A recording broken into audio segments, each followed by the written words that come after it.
You're too safe, my wife sneered in front of a full table of our friends. I need a man who makes my heart race, not a boring accountant who goes to bed by 10. Everyone laughed like it was a comedy show. But I wasn't laughing. I just stared at her, and she didn't realize a fuse inside me had already ignited. She wanted danger? Fine. But she'd regret discovering how dangerous I could become when she's no longer invited along for the ride. Before we dive in, don't forget to subscribe, like, and leave a comment to keep these wild real-life stories coming. Now, let me take you back to where everything changed. It was a Friday night at a rooftop bar in downtown Chicago. City lights glowing, music thumping through the air, wind brushing against our faces. My wife, Madison, beautiful, bold, the kind of woman who lived for attention, had chosen this place because boring people need somewhere flashy to come alive. She said that loud enough for everyone to hear. She loved those digs. She loved the reaction even more. I tried to brush it off. I sipped my drink, forcing a smile. I've always been the reliable one, the responsible one. The guy who pays bills on time. The guy who drives safely. The guy who plans ahead. The guy who gives his wife stability. And apparently, that made me pathetic. Our friends, or rather, her adrenaline-addicted crew, cheered on every reckless idea she breathed. When she suggested we all go skydiving next weekend, they roared like she'd just solved world hunger. "You coming, Brian?" asked her friend Tyler, grinning like a daredevil who never learned consequences. "Or is that too risky for Mr. Spreadsheet?" Madison giggled, leaning closer to Tyler than she ever leaned toward me in public anymore. "Brian doesn't do thrills," she said. "Unless you count rearranging the sock drawer." More laughter. Heads shook. Someone clinked a glass. I felt heat crawl up my neck, embarrassment mixing with anger. I wasn't afraid of trying new things. I just thought growing a future together mattered more than posing for social media. But that wasn't good enough for her anymore. "Babe," Madison continued, exaggeratedly sighing, "I married you thinking you'd loosen up eventually. But you're still the same safe, predictable guy. I want fire. I want someone who makes me feel alive." Her eyes flashed toward Tyler again. "Maybe you should take notes." That one landed like a punch. I studied her face. Perfectly made up, full of electricity, but lacking even 1 ounce of appreciation for who I'd been for her. The woman I married once admired that I grounded her. Now she resented me for it. People around us waited for me to defend myself, to argue, to beg. But anger doesn't always explode. Sometimes it freezes solid and sharp. I took another sip of my drink, tasting nothing but a bitter realization. I was the only one here still in our marriage. "Is that really what you want?" I asked quietly. She rolled her eyes. "Yes, Brian. I want excitement. I want risk. I want danger." She smiled wickedly. "Not whatever this is." I nodded once. Not weakly, not defeated, just acknowledging the truth. She spit in my face. The wind blew colder, but for the first time all night, I felt strangely warm inside. Purposeful. Awake. "Okay," I said simply. The conversation around us faltered. Madison blinked, thrown off by my calm acceptance. She expected me to argue, to convince her she was wrong. But I wasn't interested in winning tonight's petty performance. Inside, something was shifting. Quietly, steadily. My pulse slowed instead of spiking. Rage didn't rush through me. Focus did. The view from that rooftop suddenly looked different. Wider. Full of open roads I'd never allowed myself to take. Maybe I had caged myself in safety out of love. Maybe I never realized the door had always been open for me to walk out. Madison snapped her fingers in front of my face, trying to recapture the spotlight. "Did you hear me?" I said. "I heard you." I cut in gently, standing up, her lips parted, surprised that I wasn't waiting for permission to move. "You want danger?" I said. "The world's wide open, Madison. Go find it." I set my wedding ring on the table, not with drama, but with clarity, and pushed in my chair. No shouting, no scene, just a man deciding he wouldn't beg someone to value him. "Sit down, Brian," she scoffed, suddenly nervous. "Don't make a scene." I smiled, a cold, grounded smile she'd never seen before. "No scene," I said quietly. "Just freedom." I left her there on that rooftop, surrounded by people who cheered for chaos, suddenly realizing calm wasn't the weakest presence in the room. It was the most powerful one. The night air felt cleaner once the elevator doors closed behind me. I inhaled deeply, feeling the spark of something dangerous, not wild recklessness, but control, confidence, possibility. She wanted a man who lives on the edge. Find out I was done being the edge she took for granted. The night I walked away from that rooftop, I didn't have a plan. I only knew one thing with absolute certainty. I wasn't going to spend another second proving my worth to someone who couldn't see it. I drove with the windows down, the city lights blurring past like streaks of possibility. I stopped at a small overnight motel on the edge of town. No luggage, no toothbrush, just the clothes on my back and a sudden rush of freedom I could feel in every heartbeat. The next morning, while the sun cracked open a new day, I stared at myself in the bathroom mirror. My reflection looked tired but awake. Changed. And I realized I didn't want to return to the version of myself who sought permission to live that I drove straight to a motorcycle dealership. Something about the machines lined up under bright lights pulled me in like fate. The salesman, a bearded guy named Rick, asked what kind of riding experience I had. None, I said. He raised a brow, smirked. You sure you're ready for this? I thought of Madison's smirk, her mocking voice, her flirting with Tyler. Yeah, I said. I'm ready for something different. A few hours later, after paperwork and a short training session, the ignition roared beneath me. The vibration traveled up through my spine like electricity. The first ride was shaky, adrenaline raw and real.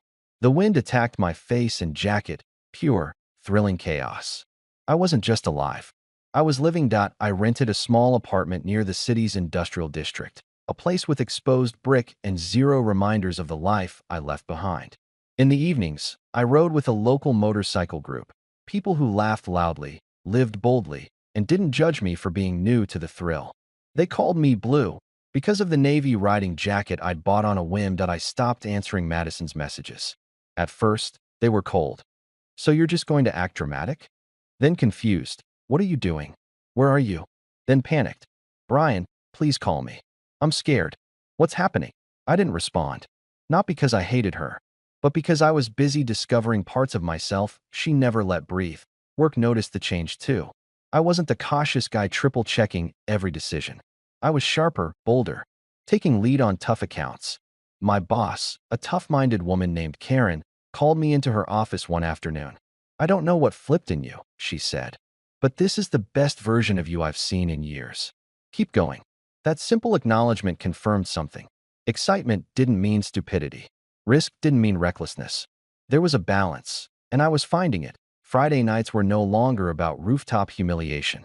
They were about open roads under moonlight, about bonfires behind a warehouse where riders told stories of survival and victory. That's where I met Jessica. She was leaning against her matte black motorcycle, leather jacket zipped up, hair in a loose braid that looked like it could unravel with one good gust of wind. She saw me struggling to unclip my helmet and walked over, smiling like danger wrapped in warmth. New, she asked. Is it that obvious? Only because you're looking at the bike like it's either going to kill you or make you a god. Her laugh was low and fearless. She introduced herself and didn't treat me like a rookie or a joke. She asked about me, my job, my interests. Not once about what my wife wanted me to be. We spent the night riding through the outskirts of town. At a scenic overlook, we sat on a guardrail watching the highway glow below. When I told her my wife thought I was too safe, Jessica shook her head. Safety isn't the absence of adventure, she said. It's knowing what's worth risking everything for. Her words hit deeper than she knew. Days blurred into nights. I started working out again, lifting, running, pushing myself harder. My body responded fast, stronger, leaner. Even the way I carried myself changed. The man in the mirror looked like someone who didn't wait for permission to take up space. Weeks passed, and Madison's messages grew frantic. I miss you. I didn't mean what I said. We can fix this. Please just come home. I stared at the texts like they were written by a stranger. The woman who wanted danger couldn't handle even a taste of uncertainty. One day, she showed up at my office, bursting through the lobby, breathless, eyes locked on me like I was prey that slipped the trap. She froze when she saw me, fit, confident, cool leather jacket draped over my arm. Her voice broke. What happened to you? Everything in me wanted to answer. You did, but instead, I said, I just finally listened. She blinked, confused. Listened to who? She asked. To the part of me you never cared to know. Her eyes shimmered with regret she wasn't ready to face. She reached for my arm, but I stepped back just slightly. Enough to show things had changed. Enough to show she no longer had control. She swallowed hard, her voice trembling. I was wrong. I don't want chaos. I want you. I looked at her calmly. My heart didn't race for her anymore. You wanted danger, Madison, I said. I'm just giving you exactly what you asked for. I walked past her, leaving her suspended in the quiet shock that comes when a fantasy bites back. For the first time in years, I wasn't the one following. I was the one choosing the path, and the road ahead was wide open. I didn't hear from Madison for a little while after that scene at my office, and honestly, I barely noticed. My days were full of motion now: work, training, late-night rides with people who actually wanted me around. My phone buzzed constantly, but not from her. New clients, new friends. Jessica. Life was finally loud in all the right ways. On Saturday morning, I met the group for a long ride along the shoreline. The sun was sharp and bright, the kind of morning that feels like it has a pulse. Engines roared like animals ready to be unleashed. We sped down the coastal highway, wind hitting our faces so hard we had to laugh just to breathe. That adrenaline Madison used to accuse me of lacking? It was pumping through me now like fuel. That we stopped at a waterfront cafe, bikes lined up like chrome teeth glinting in sunlight. People stared everywhere we went. There's a certain energy a group like ours carries: free, wild, unstoppable. And I wasn't the outsider anymore. I belonged. Jessica hopped off her bike beside me, pushing her hair back with a grin. She held herself like someone who feared nothing: not judgment, not consequences, not even heartbreak. She ordered us coffee, and we sat overlooking the waves, her foot nudging mine casually under the table. You ever think you were meant for this sooner? She asked. That I shrugged, watching sunlight flicker on the water. I think I was waiting for permission. And now I give it to myself. She smiled like she approved of the answer. That kind of approval felt addictive. The afternoon rolled into evening, and later the group planned to hit a club downtown. Jessica insisted I come. I didn't hesitate. I dropped my bike off at my apartment to grab a shower and change. When I looked in the mirror, I noticed my face had changed even more. Sharper, confident eyes. A man who looked like he made decisions instead of excuses. That I remembered the old me. Cautious, careful, invisible. Then I thought of Madison telling me I wasn't enough spark. It almost made me laugh out loud. The club was packed, music pounding like a heartbeat you could dance to. Lights cut through the dark in bright flashes. Jessica grabbed my hand and dragged me into the crowd, bodies swaying everywhere. She moved close, too close to misunderstand, her arms sliding around my neck. The beat took over, and suddenly nothing existed except her breath on my skin and the rush of freedom running wild inside me. Hours passed in a blur of neon and heat. When we stepped outside for air, she pulled me into a kiss that erased the last trace of the safe man I once was. It wasn't forced. It wasn't a reaction. It was a choice. That we laughed as we walked down the sidewalk, fingers intertwined. That's when I saw her. Madison. She stood under the streetlight, dressed like she was ready for a night of mayhem. Short skirt, red lipstick, hair curled just right. But she wasn't shining tonight. She looked shaken and small, like she'd stepped into a world she didn't know how to navigate. Her eyes widened when she saw me with Jessica. She froze mid-step. And then the shock turned into something uglier, fear mixed with regret. Brian? She choked out. Jessica looked at me, eyebrows raised slightly, reading the tension instantly. Madison walked closer, voice trembling. What are you doing? She demanded, staring at our locked hands. Living, I said simply. That's not you, she snapped, almost desperate. You're acting like someone else. No, I corrected. I'm finally acting like myself. Jessica didn't flinch or retreat. She just stood there, confident, unbothered. Everything Madison tried to pretend she was to Madison's eyes darted between us as if trying to rewrite what she saw. Brian, listen to me, she said, trying to steady herself. I was wrong. I pushed you too far. I didn't think you'd actually change. That's the problem, I replied. You thought transformation only happens when you control it. She reached for my arm like she used to, expecting me to soften, to collapse, to choose comfort over courage. But I stepped away. Her hand hung suspended in the air, trembling. You can't just walk away from everything we built, she said, voice cracking. I didn't walk away from anything, I said. staring right into her eyes. I walked away from someone who didn't appreciate it. The crowd pulsed around us, headlights sweeping over the scene as cars passed. A city alive, but suddenly quiet enough for her to hear the truth she never expected. Madison's lips quivered. I wanted excitement, not this, she whispered. I didn't want to lose you. I held her gaze. That's what happens when you play with fire, Madison, I said. Sometimes the fire finds a new direction, and it doesn't take you with it. She stared at me like she finally saw a stranger. The kind she used to fantasize about. Dangerous, confident, wanted, and the kind who doesn't need her approval to exist. I turned to Jessica, who simply nodded, like she'd known this moment was coming before I did. We walked away together, leaving Madison planted on that sidewalk, drowning in the consequences of a game she thought she controlled. The night wasn't done. The road wasn't done. My life wasn't done. I was only getting started. Madison didn't disappear after that night. No, seeing me with someone who matched the fire she once claimed to crave lit a different kind of rage inside her. She texted, called, even showed up outside my apartment building once, mascara smeared and voice breaking as she begged for one more chance. The same woman who mocked me for being predictable now stood trembling because I was no longer predictable for her. But I wasn't cruel. I didn't yell or throw her mistakes in her face. I simply didn't step backward. I had fought too hard to find the version of myself she never believed in. Work surged forward. My boss trusted me with deals she used to hand to the top sharks in the company. They saw someone decisive now, someone not afraid to challenge, negotiate, win. People treated me differently because I treated myself differently. Funny how that works. I'd show up in the leather jacket from my rides after hours, hair tousled from the wind, energy alive. Coworkers would joke that I must have traded lives with someone else. I'd just smile.